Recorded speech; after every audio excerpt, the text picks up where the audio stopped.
నల్గొండ జిల్లా చెర్లగూడెం ప్రాజెక్టు భూ నిర్వాసితులకు తాను అండగా ఉంటారని హామీ ఇచ్చారు ఎమ్మెల్యే కోమటిరెడ్డి రాజగోపాల్ రెడ్డి.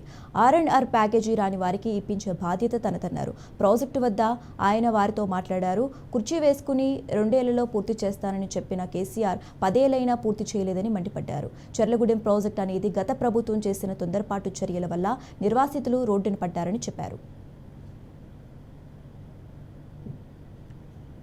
ముఖ్యమంత్రి కేసీఆర్ గారు శివన్నగూడెం రిజర్వాయర్ని పూర్తి చేసుకొని కూర్చొని 2 ఏళ్లలో 3 ఏళ్లలో కంప్లీట్ చేస్తామని చెప్పిండు. ఇప్పటికీ 10 ఏళ్ళు అయింది ఈ ప్రాజెక్ట్ స్టార్ట్ అయ్యి.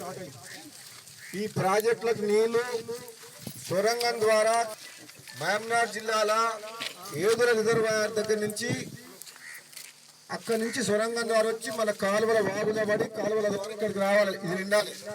ఇది నిండితే కృష్ణరాంపల్లి రిజర్వాయర్ నిండితే మున్సిపల్ నియోజకవర్గంలో దీంట్లో నిన్న నీళ్లతోటి 2 లక్షల ఎకరాలకు నీళ్ళంతాయి.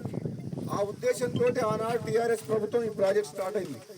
కానీ వాళ్ళ తెలివి తక్కువతనం వల్ల వాళ్ళ తొందరపాటు చర్యల